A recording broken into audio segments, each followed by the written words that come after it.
a Abud Ongi, analista geopolítico que ya está con nosotros. ¿Qué tal? Abud, muy buenas. Buenos días. Hola, buenas tardes para ustedes en España. Aquí todavía Buena- estamos en el día en México. Buenas tardes, un placer tenerte por aquí. Como decía, bueno, pendientes de Oriente Medio, quiero preguntártela también por Europa, por el conflicto en Ucrania, pero la última hora pasa por Israel. Contábamos hace apenas unos minutos que la ONU va a añadirle a esta lista negra, también porque, bueno, dice que han dañado a niños en este conflicto, y Netanyahu dice que es la ONU la que está en la lista negra de la historia. ¿Cómo ves esta decisión por parte de la ONU y cómo puede afectar también a Israel? A mí en lo personal me sorprende muchísimo, digamos, la actuación de todo el mundo ahora, hoy en día, en contra de Israel, en el sentido de que el conflicto entre Israel y Palestina, o los países árabes en términos generales, es un conflicto que ya tiene casi 100 años, desde 1948, cuando se pronunció la primera vez establecer el Estado de Israel y todo lo que sucedió después. ¿Qué es lo que cambió hoy en día para que todo el mundo empiece a declarar a Israel como un Estado que está en la lista negra, si se puede llamarlo de esta forma? Estoy muy convencido que el conflicto con Gaza es un conflicto politizado al 100%, a diferencia de todo lo que ha sucedido antes. Este conflicto ayuda en lo personal a Benjamín Netanyahu, ayuda en lo personal a su gobierno, porque le permite estar en el poder. Recordamos que unas semanas antes de que empiece el conflicto, Israel era un caos porque había manifestaciones en contra de Benjamín Netanyahu, en contra de su reforma judicial. Todo esto se calmó hoy en día, o por lo menos mediáticamente, gracias a ese conflicto que se generó con Gaza. Entonces, a mí me cuesta un poquito, es bueno ver que los países ya están más conscientes de un conflicto que ya tiene muchos años más, pero no quiero que caigamos en el mismo error que está sucediendo en el caso de Rusia y Ucrania. No es suficiente nada más hacer declaraciones y no es suficiente nada más decir o aplicar medidas económicas o cualquier otro tipo de medidas en contra del gobierno de Israel si en verdad no hay un alto al fuego serio, Sergio. Bueno, pues pendientes de este alto el fuego, siguen las negociaciones. Decía la CIA, bueno, pues que piensa que Netanyahu de momento no está elaborando planes para el día después. Bueno, muy pendientes sin duda de lo que sucede en Oriente Medio. Quiero preguntarte también por lo que sucede en Europa. Estos días han sido protagonistas Macron, Biden y Zelensky con la conmemoración del desembarco de Normandía. Sobre todo, me atrevería a decir que ha sido protagonista el presidente francés, Emmanuel Macron. Ayer anunciaba el envío de más cazas, sugería incluso el envío de instructores militares. Parece, bueno, pues que es el más decidido, ¿no?, a intervenir en el conflicto en Ucrania y sobre todo a cruzar las líneas rojas del presidente ruso, Vladimir Putin. ¿Cómo valoras el papel del presidente francés? Exactamente. Desde mi punto de vista, todo lo que está sucediendo desde la Casa Blanca es un acto de campaña. Ahora, ¿qué tiene que ver la Casa Blanca con Francia? Independientemente a lo que se dice, yo soy alguien que busca normalmente los datos, los números duros. Y los números duros que podemos consultar en cualquier plataforma de estadística nos dice que Estados Unidos es el país número uno en invertir en Ucrania, perdón, en este tiempo de la guerra. Estados Unidos ha invertido aproximadamente 70.000 millones de dólares desde que empezó el conflicto Rusia-Ucrania en tres tipos: ayuda militar, humanitaria y financiamiento. 70.000 millones de dólares. Este dato, si lo comparamos con lo que gastó Estados Unidos desde 2001 a 2010 en Afganistán, gastaron 43.000 millones de dólares durante 10 años casi. Eso, la conclusión es que la guerra entre Rusia y Ucrania sí es una guerra de Estados Unidos. Esto nos lleva a una responsabilidad alta de la Casa Blanca en la provocación y en el mantenimiento de este conflicto bélico. Ahora, el presidente Joe Biden está enfrentando un conflicto interno por el año electoral. Entonces, todas sus acciones, todos sus discursos, todas sus palabras realmente son actos de campaña. El hecho de no ayudar a Ucrania y frenar desde hace unos meses la ayuda a Ucrania. De hecho, en la misma reunión en Francia, fue la primera vez que Joe Biden pide disculpas a Zelensky por frenar la ayuda militar a Ucrania, lo cual provocó un avance del lado ruso. Eso fue ayer o antier en estos 2 días. Esto, entonces, como una forma de ayudar a Ucrania, Joe Biden de una manera indirecta está empujando a los países europeos a presentar ayudas más notables a Ucrania porque él internamente no va a poder porque está en un año electoral. Bueno, pues pendientes del presidente de Estados Unidos, de Joe Biden, también de la respuesta por parte de Rusia. Esta misma semana escuchábamos al presidente ruso, a Vladimir Putin, hablaba de las contramedidas, ¿no?, que van a llevar a cabo precisamente contra Estados Unidos, también contra Reino Unido, contra Francia, y parece que el primer paso se ha dado en las últimas horas. Se va a ejecutar más bien la semana que viene estos ejercicios navales en Cuba. Se habla también de Venezuela, claro, lo que viene a ser el patio trasero de Estados Unidos. Por eso te quiero preguntar, ¿cómo valoras estos movimientos por parte de Rusia y cuánto de parecido tienen con la crisis de los misiles cubanos que vimos ya hace varios años? Así es un tema grave desde mi punto de vista. De hecho, estuve revisando las ubicaciones de las bases militares rusas y de Estados Unidos en el mundo, y tengo este mapa donde se puede observar que hay una absoluta presencia de bases militares de Estados Unidos al lado de Cuba y no hay presencia rusa notable. Entonces, el hecho de mandar ese tipo de submarinos nucleares, ese tipo de barcos, yo creo que es una provocación directa. Es una provocación directa. Y Vladimir Putin sabe que el gobierno de Estados Unidos, hoy en día, y regreso al mismo punto, en esta temporada electoral, que muy probablemente desde mi punto de vista va a llevar a Joe Biden al fracaso y va a regresar Donald Trump a la Casa Blanca, en estos meses Estados Unidos no va a poder actuar o hacer acciones tan claras. Entonces, una provocación que sabe previamente que no va a poder tener respuesta clara e inmediata a esto. Vamos a ver en qué quedan estos movimientos por parte del presidente ruso Vladimir Putin, que bueno, es que advirtió hace apenas unos días sobre esto. También ha advertido en las últimas horas sobre el uso de armas nucleares, otra de las cuestiones que están en estos momentos sobre la mesa. Decía bueno, que ellos no están blandiendo las armas nucleares, que es una opción pues que no le gustaría ejecutar, ni mucho menos. Hablaba incluso de que no le gustaría llevar a cabo esto en Ucrania, pero ha dicho que no tendría reparos en cambiar la doctrina nuclear, que están pensando cambiar algunas cosas. Quiero preguntarte por esta cuestión, ¿cómo de importante es o cómo sería de importante un cambio en la doctrina nuclear por parte de Rusia? Mire, desde mi punto de vista, la política nuclear es un elemento grave de tratar.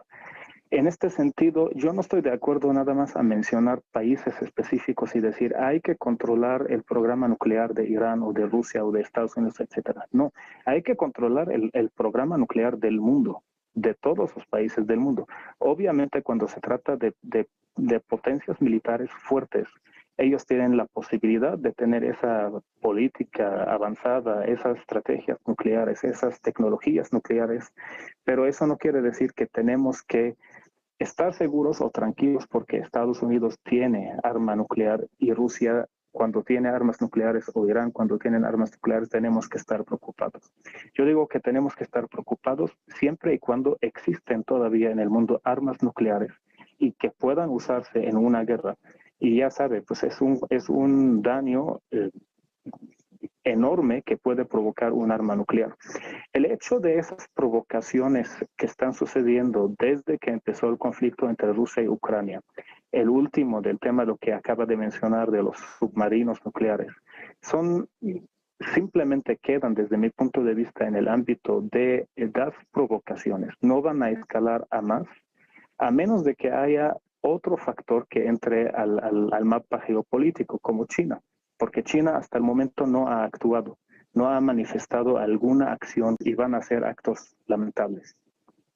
Pues pendientes del papel de China, por el momento ha descartado su intervención en esta conferencia de Suiza, que va a tener lugar en nada, en poco más de de una semana. También te quiero preguntar por más mensajes del presidente ruso. Ha mandado una advertencia directa a Europa, ha hablado también precisamente del papel de Estados Unidos y ha dicho literalmente que en el caso de que haya un intercambio de golpes entre Rusia y Europa, duda muchísimo que Estados Unidos vaya a intervenir. Claro, esto teniendo en cuenta la situación actual, ¿no? Teniendo en cuenta el conflicto en Ucrania, donde parece que poco a poco Estados Unidos va reculando, ¿no? Sí que dice, bueno, pues que va a seguir ahí, siga aportando ayuda, pero cada vez parece más evidente que Europa se está involucrando más y Estados Unidos, bueno, pues intenta quedarse un poquito al margen, ¿no?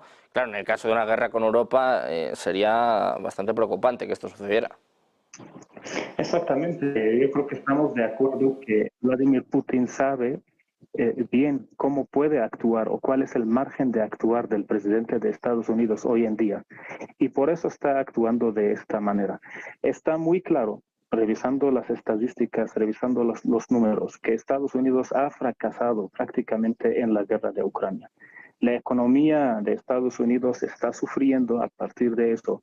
La inversión alta que ha hecho en Ucrania está claramente mencionando que pues, es un conflicto estadounidense al 100%, porque gastó en 2 años en la guerra más de lo que gastó, casi al doble de lo que gastó durante 10 años en Afganistán.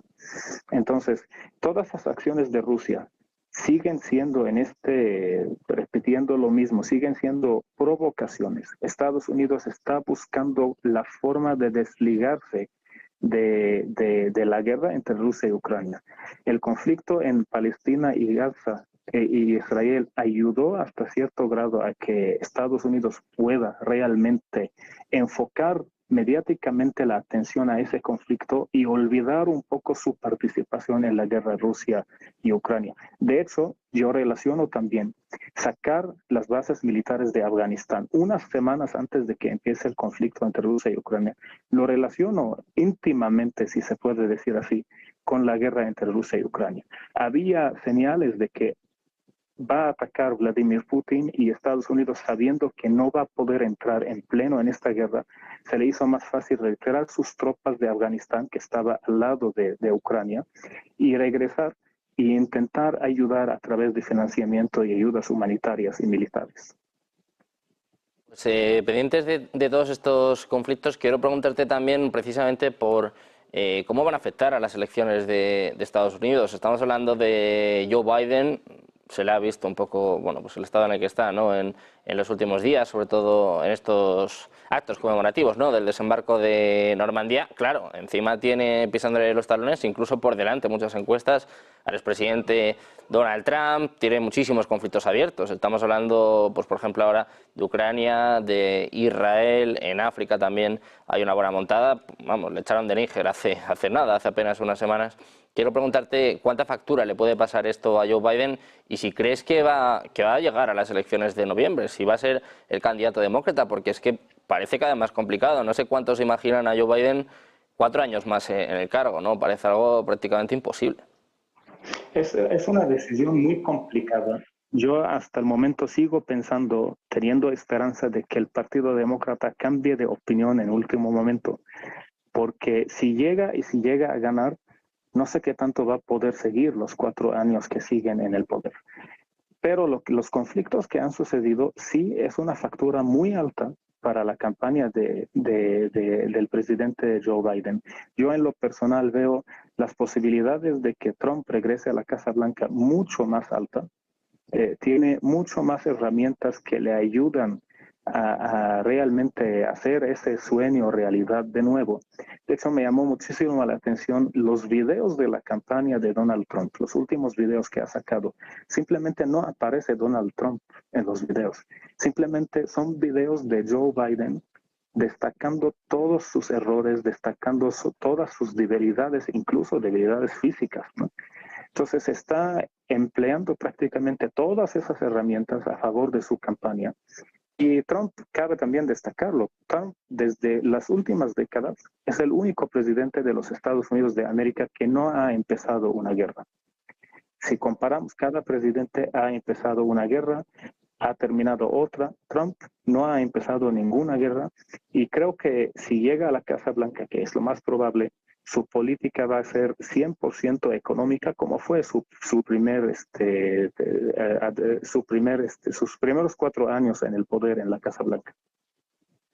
Bueno, pues pendientes de las elecciones de Estados Unidos, quiero preguntarte también por las elecciones europeas. Estábamos hablando antes del presidente francés, ¿no? De Emmanuel Macron, va a ser sin duda uno de los protagonistas. Vamos a ver qué sucede con von der Leyen, vamos a ver qué sucede, por ejemplo, con Viktor Orbán, que decía que en Europa está comenzando una especie de psicosis, ¿no? De cara a la guerra, encarnizada o protagonizada por el propio Emmanuel Macron. Decía Donald Tusk en las últimas horas también que hay dos opciones en estas elecciones europeas, o votar o ir a la guerra. No sé qué esperas de estas elecciones y sobre todo qué papel pueden tener también en todos estos conflictos que están abiertos ahora mismo, si va a cambiar un poco sobre todo el tono una vez que pasen las mismas. Hay una tendencia mundial, Sergio, no nada más en Europa, en diferentes lados del mundo, pero en Europa está más notable, en Latinoamérica también hasta cierto grado, y es la inclinación hacia la derecha.